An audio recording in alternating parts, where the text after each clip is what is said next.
नमस्कार मित्रों। आज के वीडियो में हम पढ़ेंगे मुंशी प्रेमचंद के उपन्यास गोदान का 11वां भाग। रात को गोबर झुनिया के साथ चला तो ऐसा कांप रहा था जैसे उसकी नाक कटी हुई हो। झुनिया को देखते ही सारे गांव में कोहराम मच जाएगा। लोग चारों ओर से कैसी हाय हाय मचाएंगे, धनिया कितनी गालियां देगी, यह सोच सोच कर उसके पांव पीछे रह जाते थे। होरी का तो उसे भय न था। वह केवल एक बार धाड़ेंगे, फिर शांत हो जाएंगे। डर था धनिया का, जहर खाने लगेगी, घर में आग लगाने लगेगी। नहीं, इस वक्त वह झुनिया के साथ घर नहीं जा सकता। लेकिन कहीं धनिया ने झुनिया को घर में घुसने ही न दिया और झाड़ू लेकर मारने दौड़ी तो वह बेचारी कहाँ जाएगी। अपने घर तो लौट ही नहीं सकती। कहीं कुएं में कूद पड़े या गले में फांसी लगा ले तो क्या हो। उसने लंबी सांस ली, किसकी शरण ले। मगर अम्मा इतनी निर्दयी नहीं है कि मारने दौड़ें। क्रोध में दो चार गालियां देंगी, लेकिन जब झुनिया उसके पांव पड़कर रोने लगेगी तो उन्हें जरूर दया आ जाएगी। तब तक वह खुद कहीं छिपा रहेगा। जब उपद्रव शांत हो जाएगा तब वह एक दिन धीरे से आएगा और अम्मा को मना लेगा। अगर इस बीच में उसे कहीं मजूरी मिल जाए और 2-4 रुपए लेकर घर लौटे तो धनिया का मुंह बंद हो जाएगा। झुनिया बोली, मेरी छाती धक धक कर रही है। मैं क्या जानती थी तुम मेरे गले या रोग मर दोगे। न जाने किस बुरी सायत में तुमको देखा, न तुम गाय लेने आते, न यह सब कुछ होता। तुम आगे आगे जाकर जो कुछ कहना सुनना हो कह सुन लेना, मैं पीछे से जाऊंगी। गोबर ने कहा, नहीं नहीं, पहले तुम जाना और कहना मैं बाजार से सौदा बेचकर घर जा रही थी, रात हो गई है, अब कैसे जाऊं। तब तक मैं आ जाऊंगा। जुनिया ने चिंतित मन से कहा, तुम्हारी अम्मा बड़ी गुस्सैल है, मेरा तो जी कांपता है, कहीं मुझे मारने लगे तो क्या करूंगी। गोबर ने धीरज दिलाया, अम्मा की आदत ऐसी नहीं। हम लोगों तक को तो कभी एक तमाचा मारा नहीं, तुम्हें क्या मारेंगी। उनको जो कुछ कहना होगा मुझे कहेंगी, तुमसे तो बोलेंगी भी नहीं। गांव समीप आ गया। गोबर ने ठिठक कर कहा, अब तुम जाओ। झुनिया ने अनुरोध किया, तुम भी देर न करना। नहीं नहीं, क्षण भर में आता हूं, तू चल तो। मेरा जी न जाने कैसा हो रहा है, तुम्हारे ऊपर क्रोध आता है। तुम इतना डरती क्यों हो। मैं तो आ ही रहा हूं। इससे तो कहीं अच्छा था कि किसी दूसरी जगह भाग चलते। जब अपना घर है तो क्यों कहीं भागे। तुम नाहक डर रही हो। जल्दी से आओगे ना। हाँ हाँ, अभी आता हूं। मुझसे दगा तो नहीं कर रहे हो। मुझे घर भेजकर आप कहीं चलते बनो। इतना नीच नहीं हूं झूना, जब तेरी बाह पकड़ी है तो मरते दम तक निभाऊंगा। झुनिया घर की ओर चली। गोबर एक क्षण दुविधा में पड़ा खड़ा रहा। फिर एकाएक सिर पर मंडराने वाली धिक्कार की कल्पना भयंकर रूप धारण करके उसके सामने खड़ी हो गई। कहीं सचमुच अम्मा मारने दौड़े तो क्या हो। उसके पांव जैसे धरती से चिमट गए। उसके और उसके घर के बीच केवल आमों का छोटा सा बाग था। झुनिया की काली परछाई धीरे धीरे जाती हुई दिख रही थी। उसकी ज्ञानेंद्रियां बहुत तेज हो गई थीं। उसके कानों में ऐसी भनक पड़ी जैसे अम्मा झुनिया को गाली दे रही हैं। उसके मन की कुछ ऐसी दशा हो रही थी मानो सिर पर गणासे का हाथ पड़ने वाला हो। देह का सारा रक्त जैसे सूख गया हो। एक क्षण के बाद उसने देखा जैसे धनिया घर से निकलकर कहीं जा रही हो। दादा के पास जाती होगी। शायद दादा खा पीकर मटर अगोरने चले गए हैं। वह मटर के खेत की ओर चला। जौ गेहूं के खेतों को रौंदता हुआ वह इस तरह भागा जा रहा था मानो पीछे दौड़ आ रही है। वह है दादा की मड़ैया। वह रुक गया और दबे पांव जाकर मड़ैया के पीछे बैठ गया। उसका अनुमान ठीक निकला। वह पहुंचा ही था कि धनिया की बोली सुनाई दी। ओह, गजब हो गया। अम्मा इतनी कठोर हैं। एक अनाथ लड़की पर इन्हें तनिक भी दया नहीं आती। और जो मैं भी सामने जाकर फटकार दूं कि तुमको झुनिया से बोलने का कोई मजाल नहीं है तो सारी सेख ही निकल जाए। अच्छा, दादा भी बिगड़ रहे हैं। केले के लिए आज ठीकरा भी तेज हो गया। मैं जरा अदब करता हूँ, उसी का फल है। ये तो दादा भी वहीं जा रहे हैं। अगर जुनिया को इन्होंने मारा पीटा तो मुझसे न रहा जाएगा। भगवान, अब तुम्हारा ही भरोसा है। मैं न जानता था इस विपत में जान फंसेगी। जुनिया मुझे अपने मन में कितना धूर्त, कायर और नीच समझ रही होगी, मगर उसे मार कैसे सकते हैं, घर से निकाल भी कैसे सकते हैं। क्या घर में मेरा हिस्सा नहीं है। अगर जुनिया पर किसी ने हाथ उठाया तो आज महाभारत हो जाएगा। माँ बाप जब तक लड़कों की रक्षा करें तब तक माँ बाप हैं। जब उनमें ममता ही नहीं है तो कैसे माँ बाप। होरी ज्यों ही मड़ैया से निकला, गोबर भी दबे पांव धीरे धीरे पीछे पीछे चला। लेकिन द्वार पर प्रकाश देखकर उसके पांव बंध गए। उस प्रकाश रेखा के अंदर वे पांव नहीं रख सकता। वह अंधेरे में ही दीवार से चिमट कर खड़ा हो गया। उसकी हिम्मत ने जवाब दे दिया, हाय बेचारी झुनिया पर निरपराध यह लोग झल्ला रहे हैं और वह कुछ नहीं कर सकता। उसने खेल खेल में जो एक चिंगारी फेंक दी थी वह सारे खलिहान को भस्म कर देगी, यह उसने न समझा था।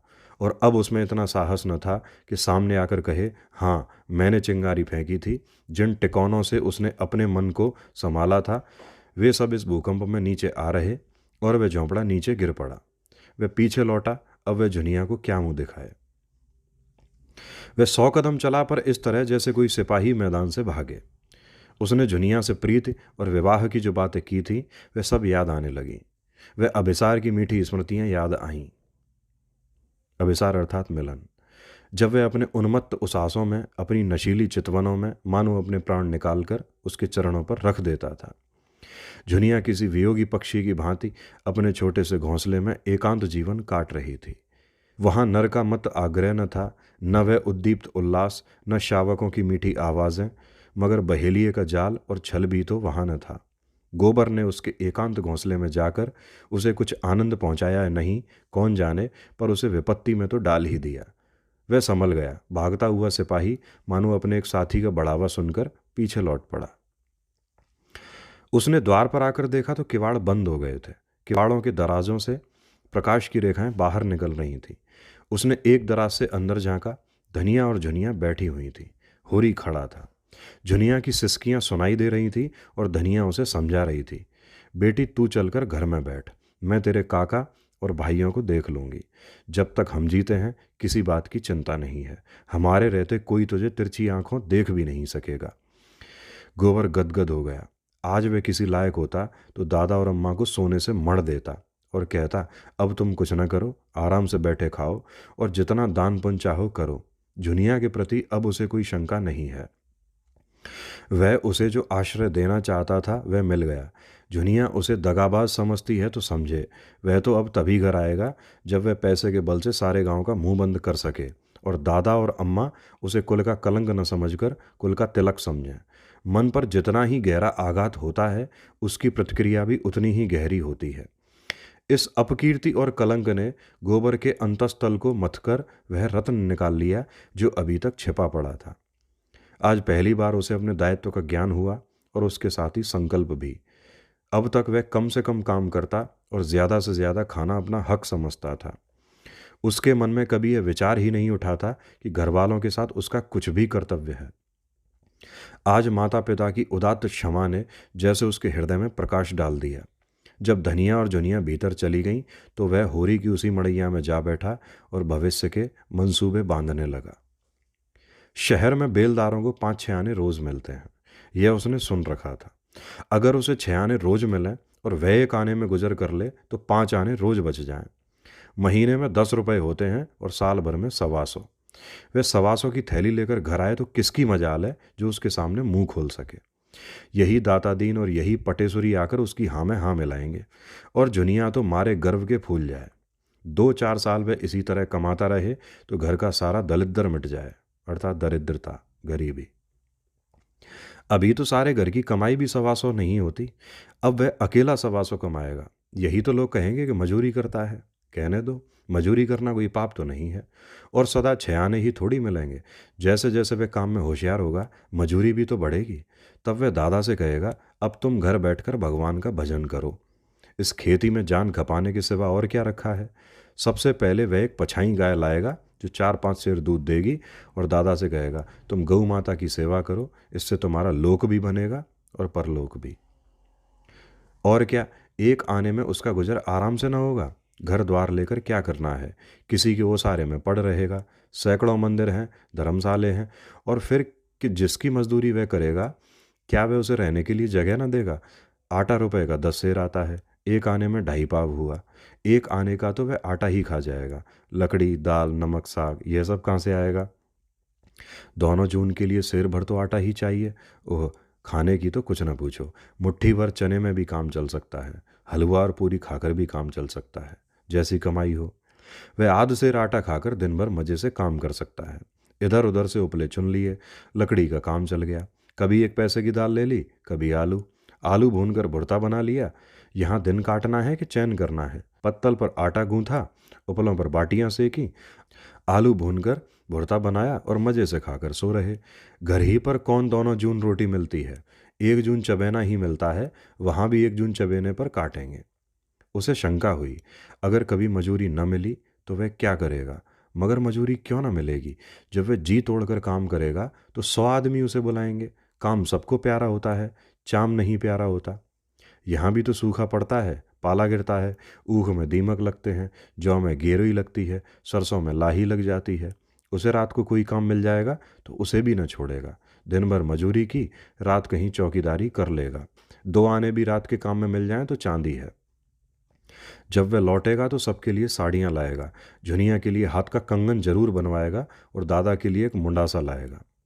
इन्हीं मन मोदकों का स्वाद लेता हुआ वह सो गया। लेकिन ठंड में नींद कहाँ, किसी तरह रात काटी और तड़के उठकर लखनऊ की सड़क पकड़ ली। 20 कोस ही तो है, सांझ तक पहुंच जाएगा। गांव का कौन आदमी वहां आता जाता है और वे अपना ठिकाना नहीं लिखेगा। नहीं, दादा दूसरे ही दिन सिर पर सवार हो जाएंगे। उसे कुछ पछतावा था तो यही कि जुनिया से क्यों न साफ साफ कह दिया, अभी तू घर जा, मैं थोड़े दिनों में कुछ कमा दमा कर लौटूंगा। लेकिन तब वह घर जाती ही क्यों, कहती मैं भी तुम्हारे साथ लौटूंगी। उसे वह कहाँ कहाँ बांधे फिरता। दिन चढ़ने लगा, रात को कुछ न खाया था, भूख मालूम होने लगी, पांव लड़खड़ाने लगे। कहीं बैठकर दम लेने की इच्छा होती थी, बिना कुछ पेट में डाले। अब वह नहीं चल सकता, लेकिन पास एक पैसा भी नहीं है। सड़क के किनारे झुड़बेरियों के झाड़ थे। उसने थोड़े से बेर तोड़ लिए और उधर को बहलाता हुआ चला। एक गांव में गुड़ पकने की सुगंध आई। अब मन न माना। कुल्हाड़ में जाकर लोटा डोर मांगा और पानी भरकर चुल्लू से पीने बैठा कि एक किसान ने कहा, अरे भाई, क्या निराला ही पानी पियोगे, थोड़ा सा मीठा खा लो। अब की ओर चला लें कोलू और बना लें खांड, अगले साल तक मिल तैयार हो जाएगी। सारी ऊख खड़ी बिक जाएगी। गुड़ और खांड के भाव चीनी मिलेगी तो हमारा गुड़ कौन लेगा। उसने एक कटोरे में गुड़ की कई पिंडियां ला कर दी। गोबर ने गुड़ खाया, पानी पिया। तमाकू तो पीते होंगे। गोबर ने बहाना किया, अभी चलम नहीं पीता। बुड्ढे ने प्रसन्न होकर कहा, बड़ा अच्छा करते हो भैया, बुरा रोग है, एक बेर पकड़ ले तो जिंदगी भर नहीं छोड़ता। इंजन को कोयला पानी भी मिल गया, चाल तेज हुई। जाड़े के दिन न जाने कब दोपहर हो गया। एक जगह देखा, एक युवती एक वृक्ष के नीचे पति से सत्याग्रह किए बैठी थी। पति सामने खड़ा उसे मना रहा था। 2-4 राहगीर तमाशा देखने खड़े हो गए। गोबर भी खड़ा हो गया। मान लीला से रोचक और कौन जीवन नाटक होगा। युवती ने पति की ओर घूरकर कहा, मैं न जाऊंगी, न जाऊंगी, न जाऊंगी। पुरुष ने जैसे अल्टीमेटम दिया, न जाएगी, न जाऊंगी, न जाएगी, न जाऊंगी। पुरुष ने उसके केश पकड़कर घसीटना शुरू किया। युवती भूमि पर लौट गई। पुरुष ने हार कर कहा, मैं फिर कहता हूं, उठकर चल। स्त्री ने उसी दृढ़ता से कहा, मैं तेरे घर 7 जन्म न जाऊंगी, बोटी बोटी काट डाल। मैं तेरा गला काट डालूंगा तो फांसी पाओगे। पुरुष ने उसके केश छोड़ दिए और सिर पर हाथ रखकर बैठ गया। पुरुषत्व अपनी चरम सीमा तक पहुंच गया। इसके आगे अब उसका कोई बस नहीं है। एक क्षण में वह फिर खड़ा हुआ और परास्त स्वर में बोला, आखिर तू क्या चाहती है। युवती भी उठ बैठी और निश्चल भाव से बोली, मैं यही चाहती हूं, तू मुझे छोड़ दे। कुछ मुंह से कहेगी, क्या बात हुई। मेरे भाई बाप को कोई क्यों गाली दे। किसने गाली दी तेरे भाई बाप को, जाकर अपने घर में पूछ। चलेगी तभी तो पूछूंगा। तू क्या पूछेगा, कुछ दम भी है। जाकर अम्मा के आंचल में मुंह ढांक कर सो। वह तेरी माँ होंगी, मेरी कोई नहीं है। तू उसकी गालियां सुन, मैं क्यों सुनूं। एक रोटी खाती हूँ तो 4 रोटी का काम करती हूँ, क्यों किसी की धौंस सहूं। मैं तेरा एक बीतल का छल्ला भी तो नहीं जानती। राहगीरों को इस कलह में अभिनय का आनंद आ रहा था, मगर उसके जल्द समाप्त होने की कोई आशा न थी। मंजिल खोटी होती थी। एक एक करके लोग खिसकने लगे। गोबर को पुरुष की निर्दयता बुरी लग रही थी। भीड़ के सामने तो कुछ न कह सकता था। मैदान खाली हुआ तो बोला, भाई, मर्द और औरत के बीच में बोलना तो न चाहिए, मगर इतनी बेदर्दी भी अच्छी नहीं होती। पुरुष ने कौड़ी की सी आंख निकाल कर कहा, तुम कौन हो। गोबर ने निशंक भाव से कहा, मैं कोई हूं, लेकिन अनुचित बात देखकर सभी को बुरा लगता है। पुरुष ने सिर हिलाकर कहा, मालूम होता है अभी महरिया नहीं आई, तभी इतना दर्द है। महरिया आएगी तो भी उसके झोंटे पकड़ कर न खींचूंगा। अच्छा तो अपनी राह लो, मेरी औरत है, मैं उसे मारूंगा काटूंगा, तुम कौन होते हो बोलने वाले। चले जाओ, सीधे से यहाँ मत खड़े हो। गोबर का गर्म खून और गर्म हो गया। वह क्यों चला जाए। सड़क सरकार की है, किसी के बाप की नहीं है। वह जब तक चाहे वहां खड़ा रह सकता है, वहां से उसे हटाने का किसी को अधिकार नहीं है। पुरुष ने ओठ चबाकर कहा, तो तुम न जाओगे? आऊं? गोबर ने अंगूछा कमर में बांध लिया और समर के लिए तैयार होकर बोला, तुम आओ या ना आओ, मैं तो तभी जाऊंगा जब मेरी इच्छा होगी। तो मालूम होता है हाथ पैर तोड़वा के जाओगे। यह कौन जानता है किसके हाथ पांव टूटेंगे। तो तुम न जाओगे न। पुरुष मुट्ठी बांधकर गोबर की ओर झपटा। उसी क्षण युवती ने उसकी धोती पकड़ ली और उसे अपनी ओर खींचती हुई गोबर से बोली, तुम क्यों लड़ाई करने पर उतारू हो रहे हो जी? अपनी राह क्यों नहीं जाते? यहाँ कोई तमाशा है? हमारा आपस का झगड़ा है। कभी वह मुझे मारता है, कभी मैं उसे डांटती हूँ। तुमसे मतलब? गोबर यह धिक्कार पाकर चलता बना। दिल में कहा, यह औरत मार खाने ही लायक है। गोबर आगे निकल गया तो युवती ने पति को डांटा, तुम सबसे लड़ने क्यों लगते हो? उसने कौन सी बुरी बात कही थी कि तुम्हें चोट लग गई? बुरा काम करोगे तो दुनिया बुरा कहेगी ही, मगर है किसी भले घर का और अपनी बिरादरी का ही जान पड़ता है। क्यों उसे अपनी बहन के लिए नहीं ठीक कर लेते? पति ने संदेह के स्वर में कहा, क्या अब तक कवारा बैठा होगा? तो पूछी क्यों न लो। पुरुष ने 10 कदम दौड़कर गोबर को आवाज दी और हाथ से ठहर जाने का इशारा किया। गोबर ने समझा शायद फिर इसके सिर भूत सवार हुआ है, तभी ललकार रहा है। मार खाए बिना न मानेगा। अपने गांव में कुत्ता भी शेर हो जाता है, लेकिन आने दो। लेकिन उसके मुख पर समर की ललकार न थी, मैत्री का निमंत्रण था। उसने गांव और नाम और जात पूछी। गोबर ने ठीक ठीक बता दिया। उस पुरुष का नाम कोदई था। कोदई ने मुस्कुराकर कहा, हम दोनों में लड़ाई होते होते बची। तुम चले आए तो मैंने सोचा तुमने ठीक ही कहा, मैं नाहक तुमसे तन बैठा। कुछ खेती बाड़ी घर में होती है ना? गोबर ने बताया, उसके मौरूसी 5 बीघे खेत हैं और एक हल्की खेती होती है। मैंने तुम्हें जो भला बुरा कहा है उसकी माफ़ी दे दो भाई। क्रोध में आदमी अंधा हो जाता है। औरत गुण सहूर में लक्ष्मी है। मुदा कभी कभी न जाने कौन सा भूत इस पर सवार हो जाता है। अब तुम ही बताओ, माता पर मेरा क्या बस है? जन्म तो उन्हीं ने दिया है, पाला पोसा तो उन्हीं ने है। जब कोई बात होगी तो मैं तो जो कुछ कहूँगा लुगाई ही से कहूँगा। उस पर अपना बस है। तुम ही सोचो, मैं कुपद तो नहीं कह रहा हूँ। हाँ, मुझे उसका बाल पकड़कर घसीटना न था, लेकिन औरत जात बिना कुछ ताड़ना दिए काबू में भी तो नहीं रहती। चाहती है माँ से अलग हो जाऊं। तुम ही सोचो, कैसे अलग हो जाऊं और किससे अलग हो जाऊं? अपनी माँ से, जिसने जन्म दिया। यह मुझसे न होगा, औरत रहे या जाए। गोबर को भी अपनी राय बदलनी पड़ी। बोला, माता का आदर करना तो सबका धर्म ही है भाई। माता से कौन उऋण हो सकता है? कोदई ने उसे अपने घर चलने का न्योता दिया। आज वह किसी तरह लखनऊ नहीं पहुंच सकता। कोस 2 कोस जाते जाते सांझ हो जाएगी। रात को कहीं न कहीं टिकना ही पड़ेगा। गोबर ने विनोद किया, लुगाई मान गई? न मानेगी तो क्या करेगी? मुझे तो उसने ऐसी फटकार बताई कि मैं लजा गया। वह खुद पछता रही है। चलो जरा माता जी को समझा देना। मुझसे तो कुछ कहते नहीं बनता। उन्हें भी सोचना चाहिए कि बहू को बाप भाई की गाली क्यों देती हैं। हमारी ही बहन है। 4 दिन में उसकी सगाई हो जाएगी। उसकी सास हमें गालियां देगी तो उससे सुना जाएगा? सब दोष लुगाई ही का नहीं है, माता का भी दोष है।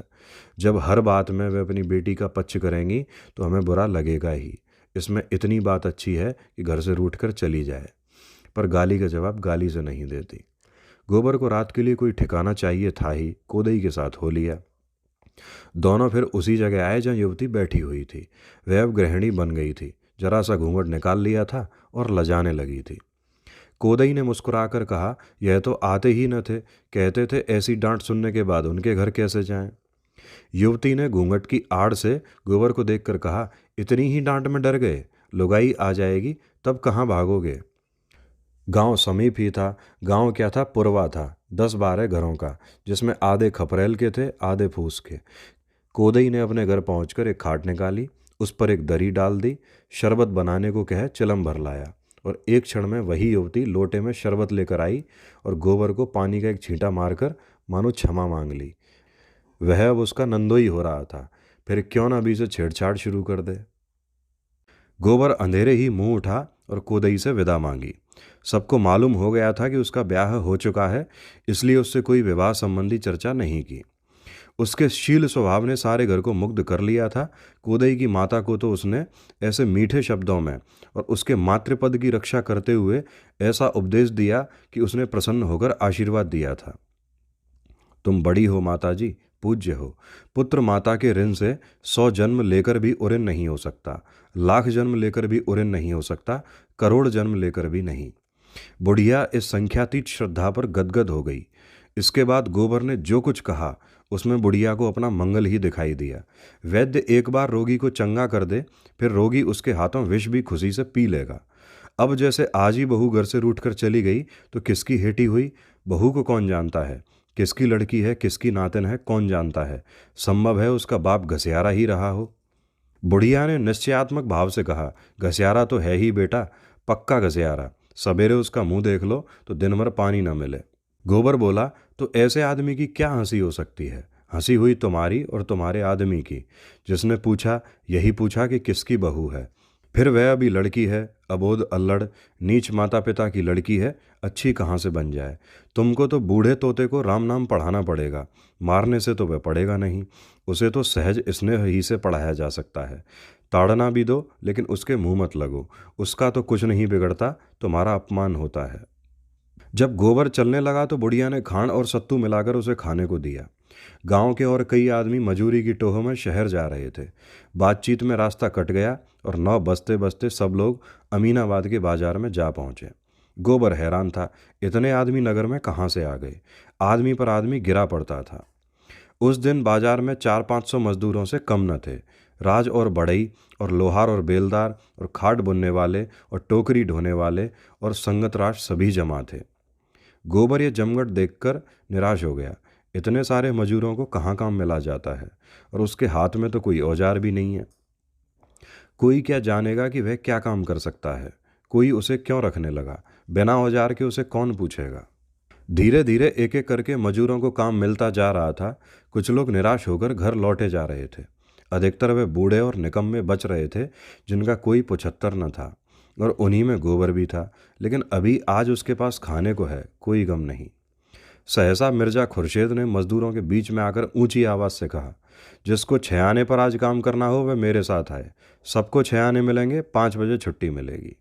10-5 राजों और बढ़इयों को छोड़कर सबके सब उनके साथ चलने को तैयार हो गए।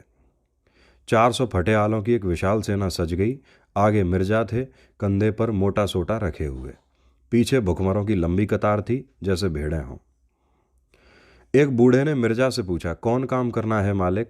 मिर्जा साहब ने जो काम बताया उस पर सब और भी चकित हो गए। केवल एक कबड्डी खेलना, यह कैसा आदमी है जो कबड्डी खेलने के लिए 6 आना रोज दे रहा है? सनकी तो नहीं है कोई? बहुत धन पाकर आदमी सनक ही जाता है, बहुत पढ़ लेने से भी आदमी पागल हो जाते हैं। कुछ लोगों को संदेह होने लगा, कहीं यह कोई मखौल तो नहीं है।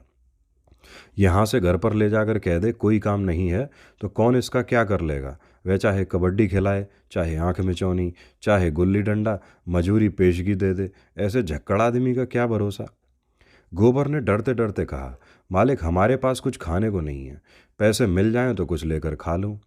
मिर्जा ने झट 6 आने पैसे उसके हाथ में रख दिए और ललकार कर बोले, मजूरी सबको चलते चलते पेशगी दे दी जाएगी, इसकी चिंता मत करो। मिर्जा साहब ने शहर के बाहर थोड़ी सी जमीन ले रखी थी। मजूरों ने जाकर देखा तो एक बड़ा अहाता घिरा हुआ था और उसके अंदर केवल एक छोटी सी फूस की झोंपड़ी थी, जिसमें 3-4 कुर्सियां थीं, एक मेज। थोड़ी सी किताबें मेज पर रखी हुई थीं। झोंपड़ी बेलों और लताओं से ढकी हुई बहुत ही सुंदर लगती थी। अहाते में एक तरफ आम और नींबू और अमरूद के पौधे लगे थे, दूसरी तरफ कुछ फूल। बड़ा हिस्सा परती था। मिर्जा ने सबको कतार में खड़ा करके ही मजूरी बांट दी। अब किसी को उनके पागलपन में संदेह न रहा। गोबर पैसे पहले ही पा चुका था। मिर्जा ने उसे बुलाकर पौधे सींचने का काम सौंपा। उसे कबड्डी खेलने को न मिलेगी, मन में अटकर रह गया। इन बुड्ढों को उठा उठाकर पटकता, लेकिन कोई परवाह नहीं, बहुत कबड्डी खेल चुका है, पैसे तो पूरे मिल गए। आज युगों के बाद इन जराग्रस्तों को कबड्डी खेलने का सौभाग्य मिला। अधिकतर तो ऐसे थे जिन्हें याद भी ना आता था कि कभी कबड्डी खेली है या नहीं। दिन भर शहर में पिसते थे, पहर रात गए घर पहुंचते थे और जो कुछ रूखा सूखा मिल जाता था खाकर पड़े रहते थे। प्रातःकाल फिर वही चरखा शुरू हो जाता था। जीवन नीरस निरानंद केवल एक ढर्रा मात्र हो गया था। आज तो यह अवसर मिला तो बूढ़े भी जवान हो गए। अधमरे बूढ़े ठटरियां लिए, मुंह में दांत न पेट में आंत, जांग के ऊपर धोतियां या तहमत चढ़ाए ताल ठोक ठोक कर उछल रहे थे, मानो उन बूढ़ी हड्डियों में जवानी धस पड़ी हो। चटपट पाली बन गई, 2 नायक बन गए। गोइयों का चुनाव होने लगा और 12 बजते बजते खेल शुरू हो गया। जाड़ों की ठंडी धूप ऐसी क्रीड़ाओं के लिए आदर्श ऋतु है। इधर अहाते के फाटक पर मिर्जा साहब तमाशाइयों को टिकट बांट रहे थे। उन पर इस तरह की कोई ना कोई सनक हमेशा सवार रहती थी। अमीरों से पैसा लेकर गरीबों को बांट देना। इस बूढ़ी कबड्डी का विज्ञापन कई दिन से हो रहा था। बड़े बड़े पोस्टर चिपकाए गए थे, नोटिस बांटे गए थे। यह खेल अपने ढंग का निराला होगा, बिल्कुल अभूतपूर्व। भारत के बूढ़े आज भी कैसे पोड़े हैं, जिन्हें यह देखना हो आएँ और अपनी आंखें तृप्त कर लें। जिसने यह तमाशा न देखा वह पछताएगा। ऐसा सुअवसर फिर न मिलेगा। टिकट 10 रुपए से लेकर 2 आने तक के थे। 3 बजते बजते सारा अहाता भर गया। मोटरों और फिटनों का तांता लगा हुआ था। 2000 से कम की भीड़ न थी। रईसों के लिए कुर्सियों और बेंचों का इंतजाम था, साधारण जनता के लिए साफ सुथरी जमीन। मिस मालती, मेहता, खन्ना, तनखा और राय साहब सभी विराजमान थे। इस वाले प्रकरण में जो गांव वाला घटनाक्रम है और शहर वाला जो घटनाक्रम जो गोदान उपन्यास में अभी तक अलग अलग चल रहा था, वो अब यहाँ से एक साथ हो जाता है। मिस मालती, मेहता, खन्ना, तनखा और राय साहब सभी विराजमान थे। खेल शुरू हुआ तो मिर्जा ने मेहता से कहा, आइए डॉक्टर साहब, एक गोई हमारी और आपकी भी हो जाए। मिस मालती बोली, फिलोसफर का जोड़ फिलोसफर ही से हो सकता है। मिर्जा ने मूंछों पर ताव देकर कहा, तो क्या आप समझती हैं मैं फिलोसफर नहीं हूँ? मेरे पास पोछल्ला नहीं है, लेकिन हूँ मैं फिलोसफर। आप मेरा इम्तिहान ले सकते हैं मेहता जी। मालती ने पूछा, अच्छा बतलाइए, आप आइडियलिस्टिक हैं या मटेरियलिस्टिक? मैं दोनों हूँ। यह क्यों कर? बहुत अच्छी तरह। जब जैसा मौका देखा वैसा बन गए। तो आपका अपना कोई निश्चय नहीं है? जिस बात का आज तक कभी निश्चय न हुआ और कभी न होगा, उसका निश्चय मैं भला क्या कर सकता हूँ? और लोग आंखें फोड़कर और किताबें चाटकर जिस नतीजे पर पहुँचते हैं, वहाँ मैं यूं ही पहुँच गया। आप बता सकती हैं किसी फिलोसफर ने अकली गद्दे लड़ाने के सिवाय और कुछ किया है? डॉक्टर मेहता ने अचकन के बटन खोलते हुए कहा, तो चलिए हमारी और आपकी हो ही जाए, और कोई माने या न माने मैं आपको फिलोसफर मानता हूँ। मिर्जा ने खन्ना से पूछा, आपके लिए भी कोई जोड़ ठीक करूँ? मालती ने पुचारा दिया, हाँ हाँ, इन्हें जरूर ले जाइए मिस्टर तनखा के साथ। खन्ना झेंपते हुए बोले, जी नहीं, मुझे क्षमा कीजिए। मिर्जा ने राय साहब से पूछा, आपके लिए कोई जोड़ लाऊं?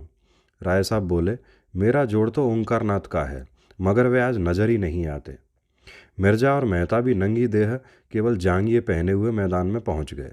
एक इधर दूसरा उधर। खेल शुरू हो गया। जनता बूढ़े कोलेलों पर हंसती थी, तालियां बजाती थी, गालियां देती थी, ललकारती थी, बाजियां लगाती थी। वाह, जरा इन बूढ़े बाबा को देखो, किस शान से जा रहे हैं, जैसे सबको मारकर ही लौटेंगे। अच्छा, दूसरी तरफ से भी उन्हीं के बड़े भाई निकले। दोनों कैसे पैंतरे बदल रहे हैं। इन हड्डियों में अभी बहुत जान है। इन लोगों ने जितना घी खाया है, उतना अब हमें पानी भी मयस्सर नहीं। लोग कहते हैं भारत धनी हो रहा है, होता होगा। हम तो यही देखते हैं कि इन बुढ़ों जैसे जीवट के जवान भी आज मुश्किल से निकलेंगे। वह उधर वाले बुढ़े ने उसे दबोच लिया। बेचारा छूट निकलने के लिए कितना जोर मार रहा है, मगर अब नहीं जा सकते बच्चा। एक को 3 लिपट गए। इस तरह लोग अपनी दिलचस्पी जाहिर कर रहे थे। उनका सारा ध्यान मैदान की ओर था। खिलाड़ियों के आघात प्रतिघात, उछल कूद, धरपकड़ और उनके मरने जीने में सभी तन्मय हो रहे थे। कभी चारों तरफ से कह कहे पड़ते, कभी कोई अन्याय या धांधली देखकर लोग छोड़ दो का गुल मचाते। कुछ लोग तैश में आकर पाली की तरफ दौड़ते, लेकिन जो थोड़े से सज्जन शामियाने में ऊंचे दर्जे के टिकट लेकर बैठे थे, उन्हें इस खेल में विशेष आनंद न मिल रहा था। वे इससे अधिक महत्व की बातें कर रहे थे।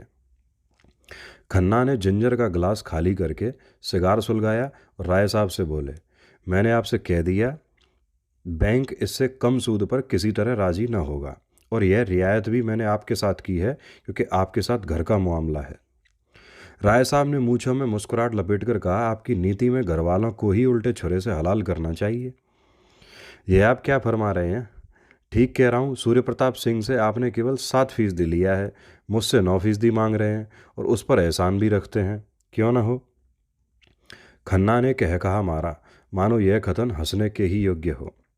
उन शर्तों पर मैं आपसे भी वही सूद ले लूँगा। हमने उनकी जायदाद रेहन रख ली है, और शायद यह जायदाद फिर उनके हाथ न लग जाएगी। मैं अपनी कोई जायदाद निकाल दूंगा। 9% देने से यह कहीं अच्छा है कि फालतू जायदाद अलग कर दूं। मेरी जैक्सन रोड वाली कोठी आप निकलवा दें, कमीशन ले लीजिएगा। उस कोठी का सुबीते से निकलना जरा मुश्किल है, आप जानते हैं वह जगह बस्ती से कितनी दूर है। मगर खैर देखूंगा, आप उसकी कीमत का क्या अंदाजा करते हैं? राय साहब ने 1,25,000 बताए। 15 बीघे जमीन भी तो है उसके साथ। खन्ना स्तंभित हो गए। बोले, आप आज के 15 साल पहले का स्वप्न देख रहे हैं राय साहब। आपको मालूम होना चाहिए कि इधर जायदादों के मूल्य में 50% की कमी हो गई है। राय साहब ने बुरा मानकर कहा, जी नहीं, 15 साल पहले उसकी कीमत 1.5 लाख थी। मैं खरीदार की तलाश में रहूंगा, मगर मेरा कमीशन 5% होगा आपसे। औरों से शायद 10% हो। क्यों? क्या करोगे इतने रुपए लेकर? आप जो चाहें दे दीजिएगा। अब तो राजी हुए।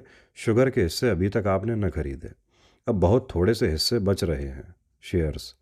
हाथ मलते रह जाइएगा। इंश्योरेंस की पॉलिसी भी आपने न ली। आप में टाल मटोल की बुरी आदत है। जब अपने लाभ की बातों में इतना टालम टोल है, तब दूसरों को आप लोगों से क्या लाभ हो सकता है? इसी से कहते हैं, रियासत आदमी की अकल चढ़ जाती है। मेरा बस चले तो मैं ताल्लुकेदारी की रियासतें जब्त कर लूँ। मिस्टर तनख्वाह मालती पर जाल फेंक रहे थे। मालती ने साफ कह दिया था कि वह इलेक्शन के झमेले में नहीं पड़ना चाहती, पर तनख्वाह इतनी आसानी से हार मानने वाले व्यक्ति न थे। आकर कोहनियों के बल मेज पर टिक कर बोले, आप जरा उस मामले पर फिर विचार करें। मैं कहता हूँ ऐसा मौका शायद आपको फिर न मिले। रानी साहब, चंदा को आपके मुकाबले में रुपए में एक आना भी चांस नहीं है। मेरी इच्छा केवल यह है कि काउंसिल में ऐसे लोग जाएं जिन्होंने जीवन में कुछ अनुभव प्राप्त किया है और जनता की कुछ सेवा की है। जिस महिला ने भोग विलास के सिवा कुछ जाना ही नहीं, जिसने जनता को हमेशा अपनी कार का पेट्रोल समझा, जिसकी सबसे मूल्यवान सेवा वे पार्टियां हैं जो वह गवर्नरों और सेक्रेटरियों को दिया करती हैं, उनके लिए इस काउंसिल में स्थान नहीं है। नई कौंसलों में बहुत कुछ अधिकार प्रतिनिधियों के हाथ में होगा, और मैं नहीं चाहता कि वह अधिकार अनधिकारियों के हाथ में जाए। मालती ने पीछा छुड़ाने के लिए कहा, लेकिन साहब, मेरे पास 10-20 हज़ार इलेक्शन पर खर्च करने के लिए कहाँ हैं? रानी साहब तो 2-4 लाख खर्च कर सकती हैं। मुझे भी साल में 1,500 रुपये उनसे मिल जाते हैं। यह रकम भी हाथ से निकल जाएगी। पहले आप यह बता दें कि आप जाना चाहती हैं या नहीं। जाना तो चाहती हूँ, मगर फ्री पास मिल जाए तो यह मेरा जिम्मा रहा। आपको फ्री पास मिल जाएगा। जी नहीं, क्षमा कीजिए, मैं हार की जिल्लत नहीं उठाना चाहती। जब रानी साहब रुपए की थैलियां खोल देंगी और एक एक वोट पर एक एक अशर्फी चढ़ने लगेगी, तो शायद आप भी उधर वोट देंगे। आपके ख्याल में इलेक्शन महज रुपए से जीता जा सकता है? जी नहीं, व्यक्ति भी एक चीज़ है, लेकिन मैंने केवल एक बार जेल जाने के सिवा और क्या जनसेवा की है। और सच पूछिए तो उस बार भी मैं अपने मतलब ही से गई थी, उसी तरह जैसे राय साहब और खन्ना गए थे। इस नई सभ्यता का आधार धन है। विद्या और सेवा और कुल और जाति सब धन के सामने हेय हैं। कभी कभी इतिहास में ऐसे अवसर आ जाते हैं जब धन को आंदोलन के सामने नीचा देखना पड़ता है, मगर इसे अपवाद समझिए। मैं अपनी ही बात कहती हूँ। कोई गरीब औरत दवा खाने में आ जाती है तो घंटों उससे बोलती तक नहीं, पर कोई महिला कार पर आ गई तो द्वार तक जाकर उसका स्वागत करती हूँ और उसकी ऐसी उपासना करती हूँ मानो साक्षात देवी है। मेरा और रानी साहब का कोई मुकाबला नहीं। जिस तरह के कौंसिल बन रहे हैं, उनके लिए रानी साहब ही ज़्यादा उपयुक्त हैं। उधर मैदान में मेहता की टीम कमज़ोर पड़ती जाती थी। आधे से ज़्यादा खिलाड़ी मर चुके थे। मेहता ने अपने जीवन में कभी कबड्डी न खेली थी। मिर्जा इस फन के उस्ताद थे। मेहता की तातीलें अभिनय के अभ्यास में कटती थी। रूप भरने में वह अच्छे अच्छों को चकित कर देते थे, और मिर्जा के लिए सारी दिलचस्पी अखाड़े में थी, पहलवानों के भी और परियों के भी। मालती का ध्यान उधर भी लगा हुआ था। उठकर राय साहब से बोली, मेहता की पार्टी तो बुरी तरह पिट रही है। राय साहब और खन्ना में इंश्योरेंस की बातें हो रही थी। राय साहब उस प्रसंग से ऊबे हुए मालूम होते थे। मालती ने मानो उन्हें एक बंधन से मुक्त कर दिया।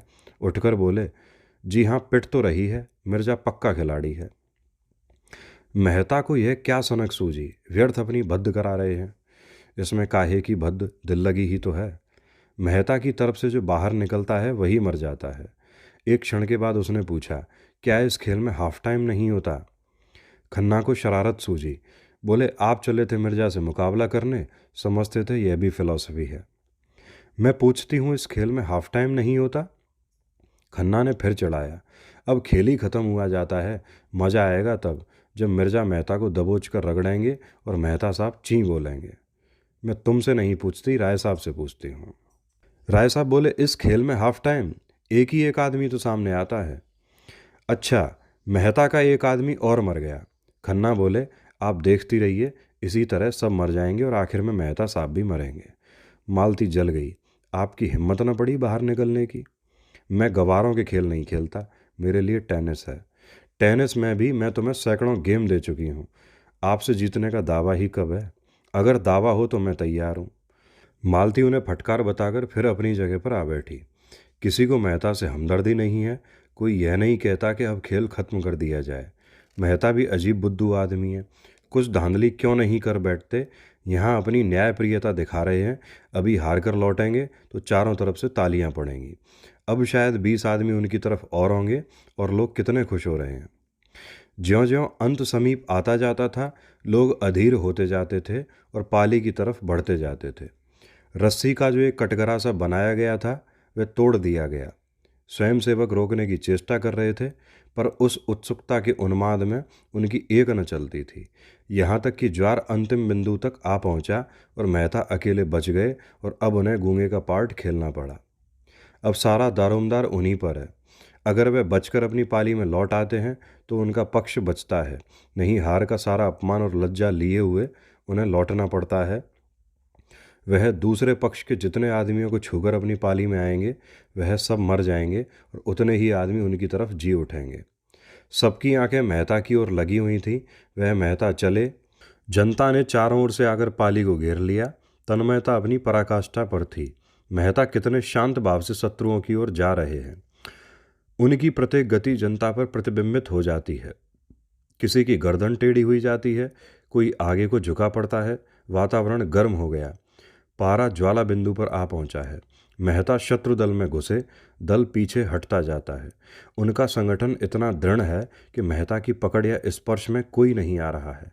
बहुतों को जो आशा थी कि मेहता कम से कम अपने पक्ष के 10-5 आदमियों को तो जला ही लेंगे, वे निराश होते जा रहे हैं। सहसा मिर्जा एक छलांग मारते हैं और मेहता की कमर पकड़ लेते हैं। मेहता अपने को छुड़ाने के लिए जोर मार रहे हैं। मिर्जा को पाली की तरफ खींचे लिए आ रहे हैं। लोग उन्मत्त हो जाते हैं।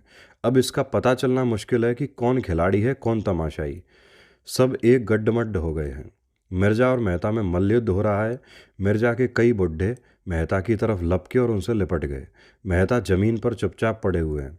अगर वे किसी तरह खींच खांच कर 2 हाथ और ले जाएं, तो उनके 50 आदमी जी उठते हैं, मगर वे 1 इंच भी नहीं खिसक सकते। मिर्जा उनकी गर्दन पर बैठे हुए हैं। मेहता का मुख लाल हो रहा है, आंखें बीर बहूटी बनी हुई हैं, पसीना टपक रहा है और मिर्जा अपने स्थूल शरीर का भार लिए उनकी पीठ पर हुमच रहे हैं। मालती ने समीप जाकर उत्तेजित स्वर में कहा, मिर्जा खुर्शीद, ये फेयर नहीं है।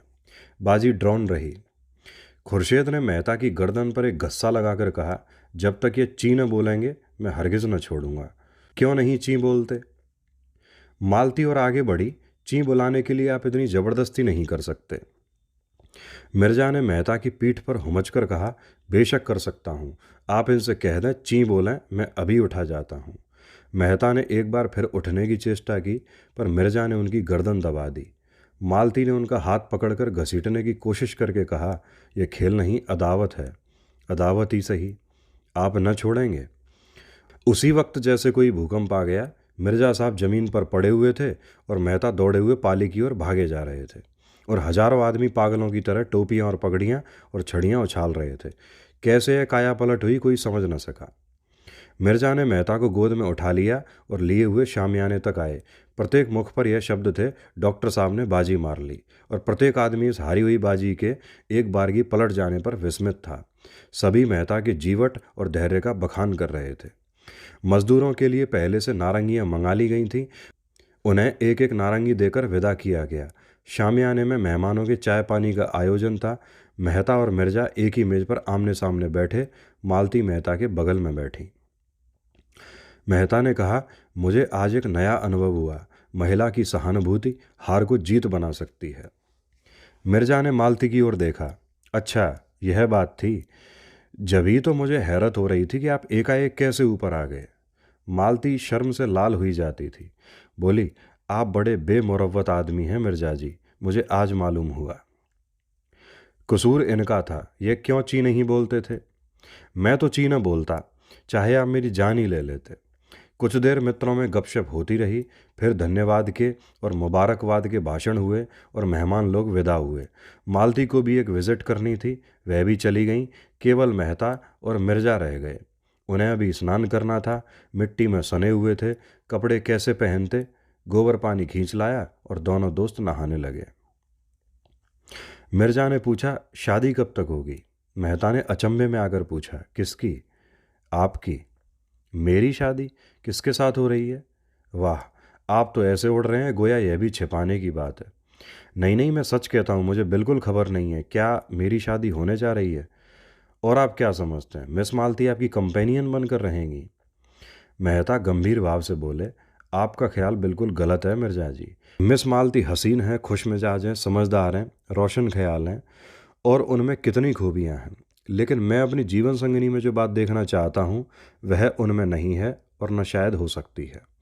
मेरे जेहन में औरत वफा और त्याग की मूर्ति है, जो अपनी बेज़बानी से, अपनी कुर्बानी से अपने को बिल्कुल मिटाकर पति की आत्मा का एक अंश बन जाती है। देह पुरुष की रहती है पर आत्मा स्त्री की होती है। आप कहेंगे मर्द अपने को क्यों नहीं मिटाता, औरत ही से क्यों इसकी आशा करता है? मर्द में वह सामर्थ्य ही नहीं है। वह अपने को मिटाएगा तो शून्य हो जाएगा। वह किसी खोह में जा बैठेगा और सर्वात्मा में मिल जाने का स्वप्न देखेगा। वह तेज प्रधान जीव है और अहंकार में यह समझकर कि वह ज्ञान का पुतला है, सीधा ईश्वर में लीन होने की कल्पना किया करता है। स्त्री पृथ्वी की भांति धैर्यवान है, शांति संपन्न है, सहिष्णु है। पुरुष में नारी के गुण आ जाते हैं तो वह महात्मा बन जाता है। नारी में पुरुष के गुण आ जाते हैं तो वह उल्टा हो जाती है। पुरुष आकर्षित होता है स्त्री की ओर, जो सर्वांश में स्त्री हो। ये जो कथन है, नारी के गुण आ जाते तो महात्मा बन जाता है और नारी में पुरुष के गुण आ जाते तो वह उल्टा हो जाती है, ये मेहता जी का कथन है। मेहता। पुरुष आकर्षित होता है स्त्री की ओर, जो सर्वांश में स्त्री हो। मालती ने अभी तक मुझे आकर्षित नहीं किया। मैं आपसे किन शब्दों में कहूँ कि स्त्री मेरी नज़रों में क्या है? संसार में जो कुछ सुंदर है उसी की प्रतिमा को मैं स्त्री कहता हूँ। मैं उससे आशा रखता हूँ कि मैं उसे मारी डालूँ तो भी प्रतिहिंसा का भाव उसमें न आए। अगर मैं उसकी आंखों के सामने किसी स्त्री को प्यार करूं तो भी उसकी ईर्ष्या न जागे। ऐसी नारी पाकर मैं उसके चरणों में गिर पड़ूंगा और उस पर अपने को अर्पण कर दूंगा। मिर्जा ने सिर हिलाकर कहा, ऐसी औरत आपको इस दुनिया में तो शायद ही मिले। मेहता ने हाथ मारकर कहा, एक नहीं हजारों, वरना दुनिया वीरान हो जाती। ऐसी एक ही मिसाल दीजिए, मिसेज खन्ना ही को ले लीजिए। लेकिन खन्ना खन्ना अभागे हैं जो हीरा पाकर कांच का टुकड़ा समझ रहे हैं। सोचिए कितना त्याग है और उसके साथ ही कितना प्रेम है। खन्ना के रूपासक्त मन में शायद उसके लिए रत्ती भर भी स्थान नहीं है। लेकिन आज खन्ना पर कोई आफत आ जाए तो वह अपने को उन पर न्यौछावर कर देगी।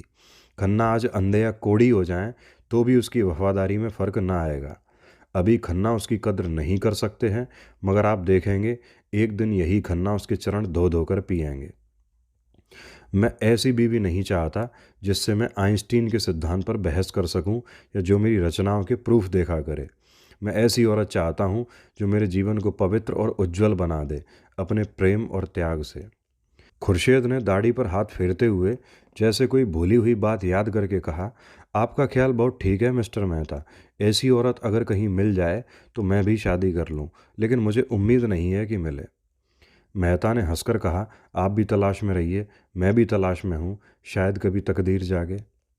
मगर मिस मालती आपको छोड़ने वाली नहीं, कहिए लिख दूँ?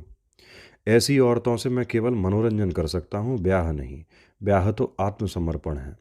अगर ब्याह आत्मसमर्पण है तो प्रेम क्या है? प्रेम जब आत्मसमर्पण का रूप लेता है तभी ब्याह है, उसके पहले अय्याशी है।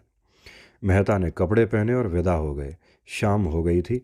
मिर्जा ने जाकर देखा तो गोबर अभी तक पेड़ों को सींच रहा था। मिर्जा ने प्रसन्न होकर कहा, जाओ अब तुम्हारी छुट्टी है, कल फिर आओगे? गोबर ने कातर भाव से कहा, मैं कहीं नौकरी चाहता हूँ मालिक। नौकरी करना है तो हम तुझे रख लेंगे। कितना मिलेगा हुजूर? जितना तू मांगे। मैं क्या मांगूँ, आप जो चाहें दे दें। हम तुम्हें 15 रुपये देंगे और खूब कसकर काम लेंगे। गोबर मेहनत से नहीं डरता। उसे रुपए मिलें तो वह आठों पहर काम करने को तैयार है। 15 रुपये मिलें तो क्या पूछना, वह तो प्राण भी दे देगा। बोला, मेरे लिए कोठरी मिल जाए वहीं पड़ा रहूँगा। हाँ हाँ, जगह का इंतजाम मैं कर दूंगा। इसी झोंपड़ी में एक किनारे तुम भी पड़ रहना। गोबर को जैसे स्वर्ग मिल गया।